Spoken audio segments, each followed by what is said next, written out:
Have you ever wondered what happens after death?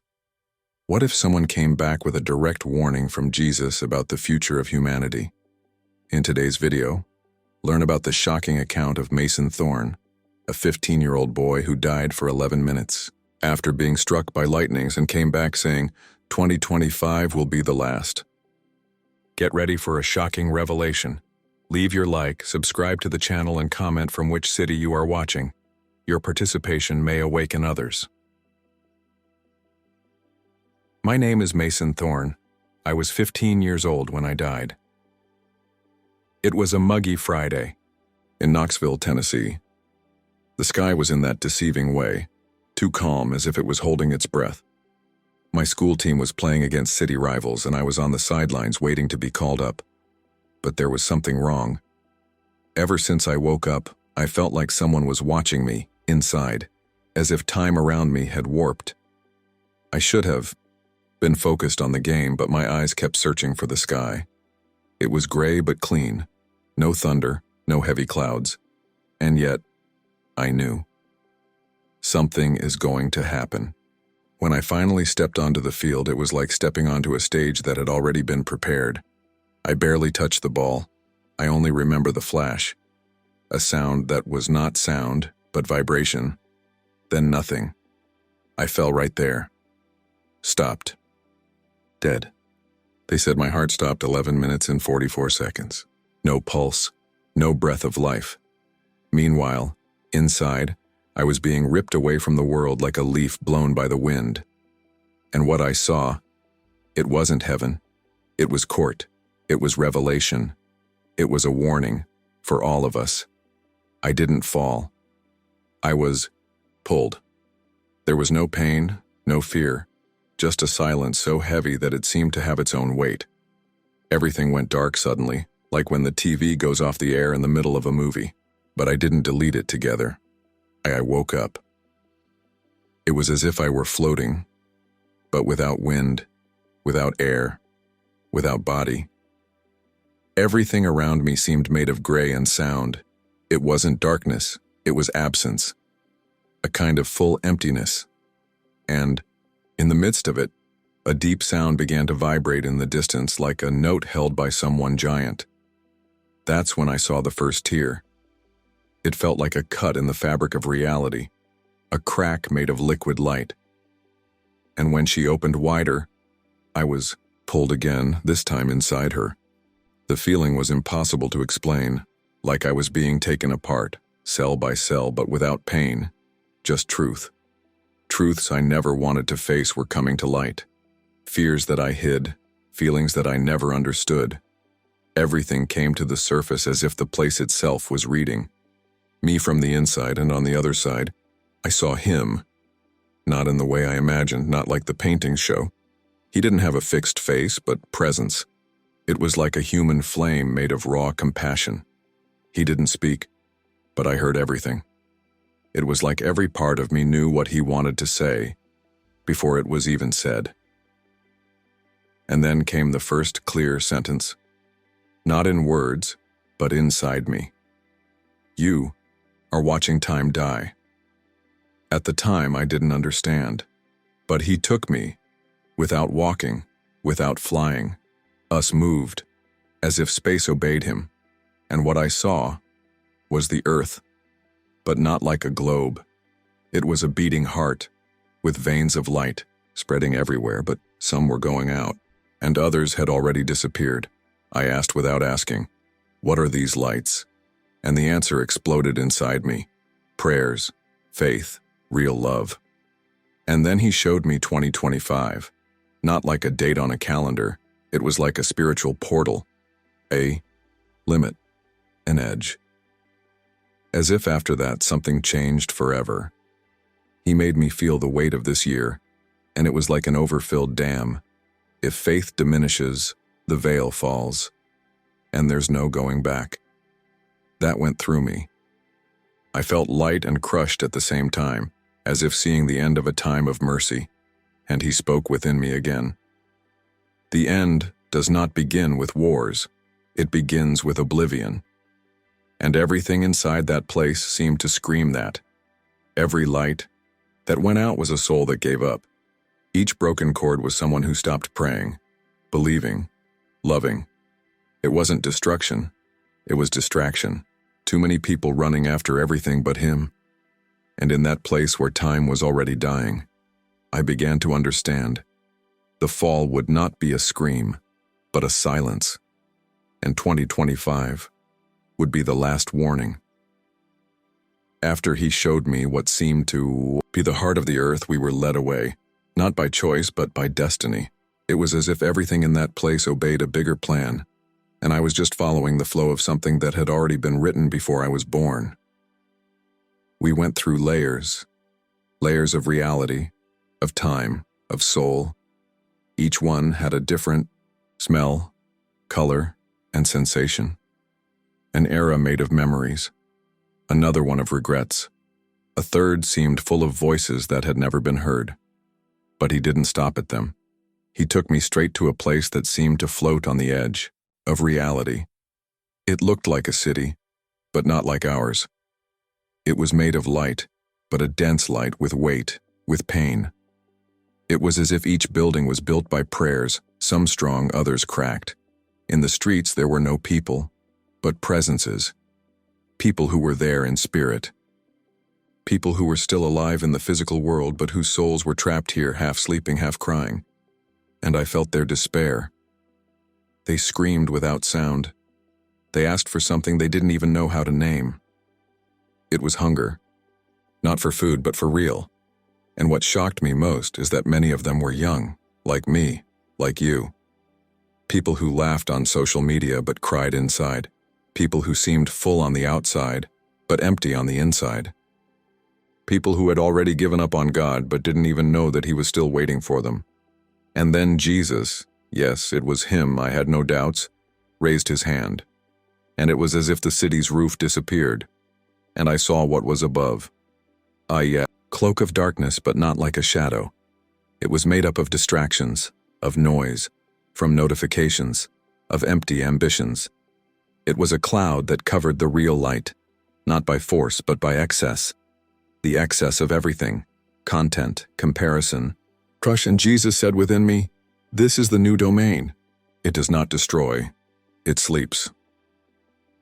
At that moment I saw entire churches made of cracked glass. I saw pastors without light in their eyes, speaking words that did not come from the Spirit. I saw crowds loving sounds, but not presence. And everything was falling apart inside silently. But then, I saw something that gave me hope. Children, lots of them, sitting alone in dark rooms, some with the Bible open on their lap. Others just crying, without knowing why, and around them, sparks, bright sparks, small but real. Jesus said, "They are the remnants, the ones who still feel, the ones who still call." And then I understood. The city was not going to fall for lack of divine power. It would only fall if those sparks stopped burning, because they are the ones who sustain what remains. Not the big ones, not the famous ones, but the forgotten ones, the hidden ones, the broken ones. And that's when he made me see the map, a map of the earth made of pulsating lights, and on top of it, 2025, like a seal, a marker. And he said, to me, "This is the last cycle of mercy. Then comes the weight of choice." And I could only cry, not with tears, with soul. After the map, everything shook. Not like an earthquake, but as if the very fabric of what I was seeing was vibrating with music that wasn't meant to be heard with the ears. It was sound that touched directly on the essence. I felt like I was falling apart, but without fear. It was as if every piece of my identity was being taken apart, not to be lost, but to be purified. And then came the mirror. It was not a physical object, it was a space, a place where reality curved into reflection. Everything there was made of sound and light, but also of memory. When I entered that place, I listened to my life. Yes, I heard my Life. Every moment had a sound. Happy days sounded like laughter floating in the air. But the days I tried to forget sounded like silence stuck in my throat. I tasted shame. The weight of the yes I gave when I wanted to say no. The times I lied to be accepted. The times I kept quiet so as not to be ridiculed. And in the middle of all this, Jesus didn't leave. He stayed there with me, in silence, as if to say, I saw everything, and I'm still here. That's when I understood. This place was the mirror of the soul, a field where no one can pretend nor hide. There, everything in you sings or cries, and the sound doesn't lie. And I saw others coming in too. Some seemed to glow with a sound that made the space itself smile. Others trembled, they shrank. Some tried to run but couldn't, because the mirror was not a prison, it was a truth, and the truth doesn't chase, it waits. Then I saw a crowd standing at the edge of the mirror, people of all ages, afraid to go in, afraid to see who they really were. And Jesus said within me, this is the place where eternity begins, not after death, here when the soul faces itself.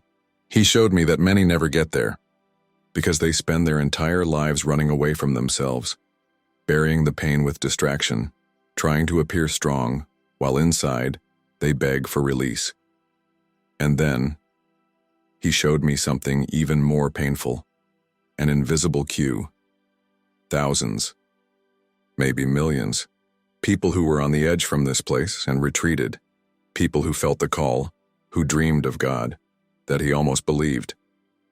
But it stopped, tired, got distracted. And he said, these are the ones who were ready to see, but they preferred to continue sleeping. I couldn't take it. I screamed inside. I asked if they would have another chance. And his response was, mercy never tires, but time does. That's when the word came back with force. 25. She didn't come as a threat. It came like clockwork. One last alert cycle before the mirror closes. And whoever didn't enter, won't enter again. The pain of this understanding tore me up inside. I didn't want to leave there. But at the same time, I felt like there was still more to see, more to know. Because what came next wouldn't just be about people, it would be about the whole world. After the mirror, we were taken to a space so vast that words fail me. It wasn't heaven, it wasn't a field, it was pure spiritual space, an infinite plain made of shadow and still wind. And in the center, a colossal structure, a tower, but not made of stone or metal.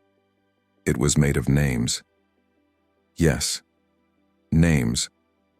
They floated, intertwined, formed living columns as if each name had been woven with soul. Some shone like stars. Others were faded, colorless, like memories that no one mentions anymore. The tower was beautiful and terrible at the same time. It went up to where my eyes couldn't reach. And each name represented a life, a story, a choice. And Jesus, standing next to me, spoke within me with a voice of eternity. This is the tower of missed opportunities. I felt an ice creeping up my spiritual spine. What he showed me next, I will never forget. Every name on that tower belonged to someone who had been called, not just to believe, but for do something big. Many had gifts, dreams, specific missions, but something happened. Fear, pride, delay, hidden sin, distraction.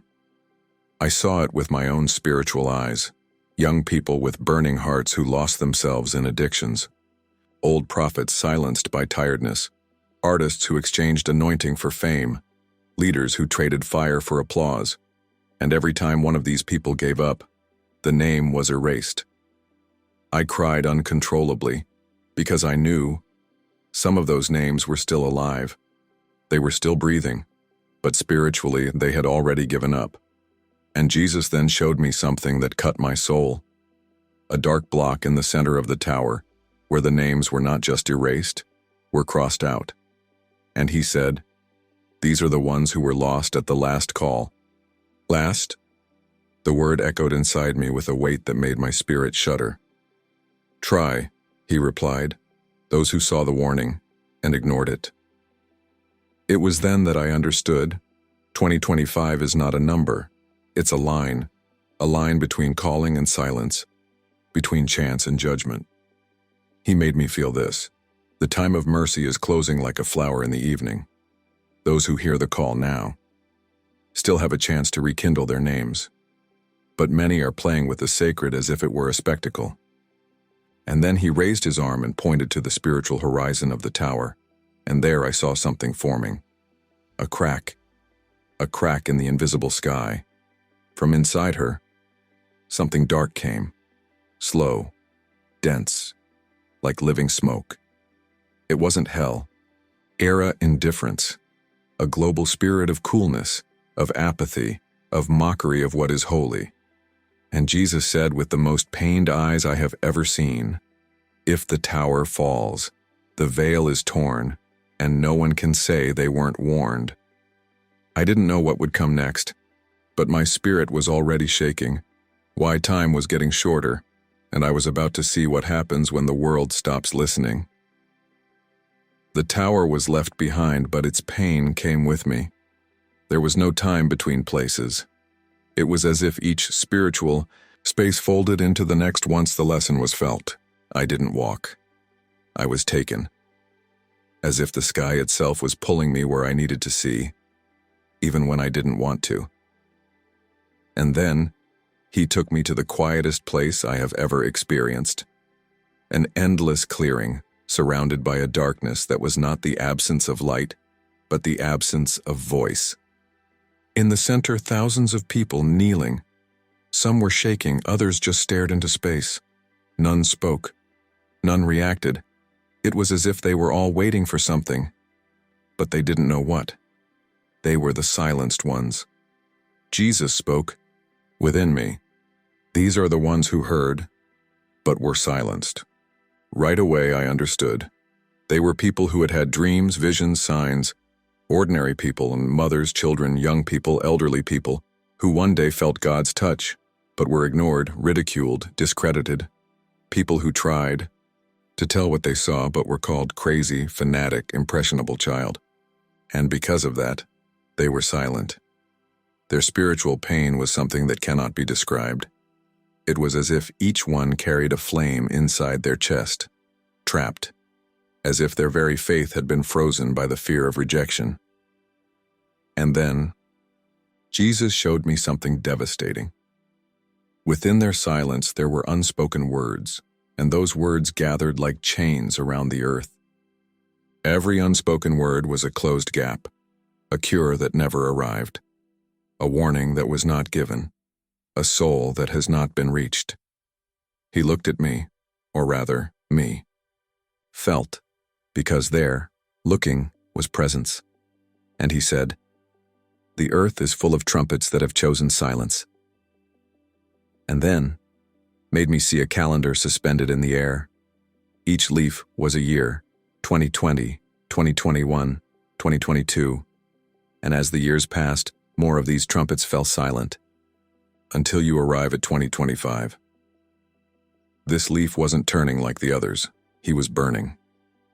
But the flame didn't come from outside, it came from inside. And I understood. 2025 is the year where the decision is internal. There will be no more signs in the sky, no more earthquakes, no more screams.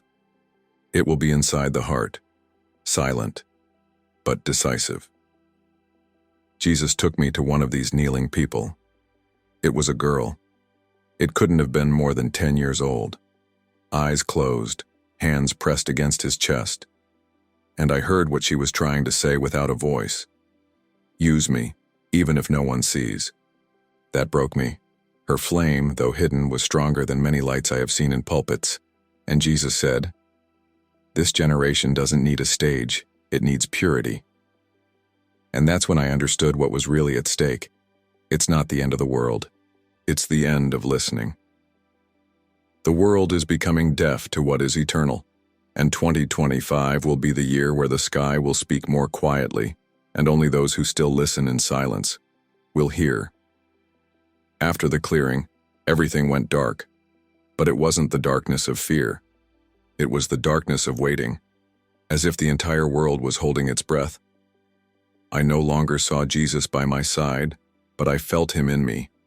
It was as if his presence had entered my spirit, holding me from within, preparing myself for what came next. Because what I saw was the moment before collapse. I was taken to a field suspended in the void. Under my feet, nothing. Above, nothing, just a space stopped in time. And in the center, an object, a giant hourglass, floating in silence. But the sand inside her, it wasn't sand. It was light. And it was ending. Every grain of light that fell was a soul that decided. Yes, I understood this with brutal clarity. Decisions were being made now, while the world remained distracted. They were not public decisions. They were thoughts, small concessions, acts done in the dark, things no one would see, but the sky would. Jesus spoke within me with a weight that silenced me inside. It is in the invisible that destiny is sealed. And then, he showed me what would happen when the last particle of light fell. It wasn't an explosion, not even fire. It was an absolute silence. And within him, the veil fell. I saw the veil that separated the visible world from the spiritual, ripped from top to bottom, like an old fabric no longer bearing the weight of neglect. And what was on the other side, it wasn't hell. It was the truth. Raw, impossible to hide. People saw themselves as they really were. Pastors saw their true motivations. Couples saw the emptiness behind the smiles. Young people saw the rot behind the search for acceptance. And many, they couldn't bear to look. Some bowed and cried. Others, they fled into themselves, trying to hide from a reality that was now inescapable.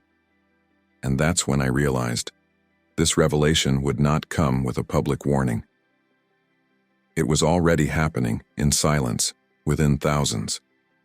Jesus showed that from 2025, hearts would be tested without anyone noticing. No signs in the sky, no prophetic words, only the Spirit searching the hearts and weighing the fruits. Grace is ceasing to be a river and becoming a trickle, he said. Not because I'm further away, but because many are no longer thirsty. His words were not anger, they were regrets, as someone who still loves, even though he knows he will be rejected by many.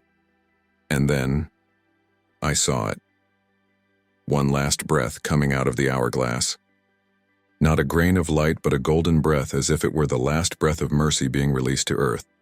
And at that moment, I understood. 2025 will not be the end. It will be the last choice. After that, whatever is true will remain. Whatever is a facade will crumble. After the last breath of the hourglass dissolved into the air, something inside me changed. I wasn't pulled to the next place. I was pushed, as if heaven itself wanted to show me what happens when the call is ignored. I fell into a deep valley surrounded by mountains that were not of stone but of weight, spiritual weight, and the ground. It shook, but not with an earthquake, with screams that were never heard. There everything was shadow and echo, but it wasn't hell, era, or almost. Jesus was with me again, not by my side, but through me. And what he made me see, it still wakes me up at night. They were people, but not as ghosts or convicts. They were souls who had lived their entire lives pushing the truth for later. Religious who never surrendered. Skeptics who mocked what they didn't understand. Wounded hearts that locked themselves away never to feel. Again. They walked in circles. They looked up but saw nothing. They talked among themselves, but no one listened to anyone. Each one carried a dim light inside their chest, as if it had once burned out, but now only ash remained. Jesus said, These are the ones who went through life without ever stopping. And I understood that to stop it wasn't about rest, it was about surrender. These souls had chased everything, success, control, answers, but they never stopped long enough to strip themselves of their own truth. They were trapped not for punishment, but by choice. And then I saw something that made me tremble. A type of spiritual lightning tore through the sky above the valley, but it didn't bring light. It brought clarity. Everyone there, for a brief moment, saw who they could have been. I saw a man fall to his knees screaming as he saw the version of himself he never became. I saw a woman cry because she hadn't said yes to the calling she had felt since she was a child. And then everything fell silent again. And Jesus said something to me that tore my spirit. Judgment is not the end. It is the reflection. It is the moment where the eternal shows what was lost. Their pain did not come from punishment. It came from regret. And I asked inside myself, can they still get out of here? His response was, silence. But a silence so profound that it seemed like crying. And in that silence I understood. There is a point where choice stops being possible, not because God closes the door, but because the heart closes so much that it no longer knows how to open it. And 2025 is the last threshold, the last point where hearts can still be touched before they turn to stone. The urgency I felt there was not fear, it was compassionate. Heaven still weeps for every soul who refuses to stop. But time is running out. When I left that valley, I was no longer the same. The pain I saw, the loss I felt, the sound of souls that didn't stop, all of this still echoed in me. But suddenly the light came back, not like glare, but like dawn. I was taken to a high place, as if I were above the earth, but still close to it. And what I saw was a crowd, thousands, millions, spread around the world, with eyes closed but with hearts on fire. They were the ones who felt it, even without knowing how to explain it. Those who cried at night, without understanding why. Those who had been marked by the invisible since they were children. Jesus spoke within me. These are my sentries. They are the voices that have not yet fallen silent, the hearts that still burn. They have no pulpit, no stage, but they have purity. And then I saw each of them carried a small flame inside their chest, and even far away, even without knowing each other, these flames were beginning to connect. It was as if lines of spiritual fire crossed the world, forming a living network. A silent resistance against the darkness. They didn't scream, they didn't perform, they watched. And Jesus said, they are the ones who hold the veil with their hidden prayers, with their obedience when no one sees, with their faithfulness in secret. And then I understood. It is because of them that the end has not yet come.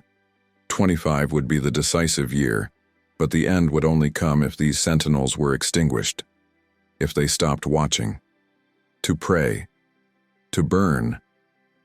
I saw children in schools, praying with their eyes open, without even realizing they were interceding. I saw teenagers putting on headphones and listening to praise in the dark, while everyone thought they were just listening to music. I saw elderly people sitting on balconies, murmuring words that they no longer knew how to form, but that the sky harvested like diamonds. And then a revelation hit me. These sentinels are not special because they are strong. They are special because they never stopped feeling. And Jesus said, it's not the great who hold the earth, it's the broken. At this moment, the sky around, these people began to shine with a light that did not come from the sun, the light of readiness, the light of hearts that even though tired, they still say yes. And that's when he showed me something that made me catch my spiritual breath. A seal in the sky with the word waiting. And just below it 2025, pressing. Not as a threat, as last chance.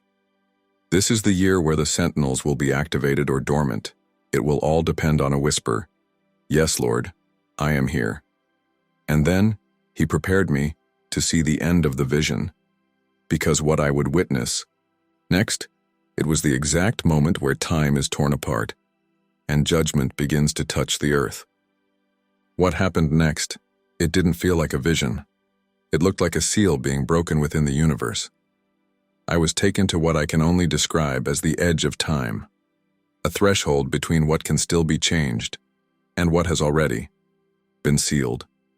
There was no floor, there was no sky, there was only the veil.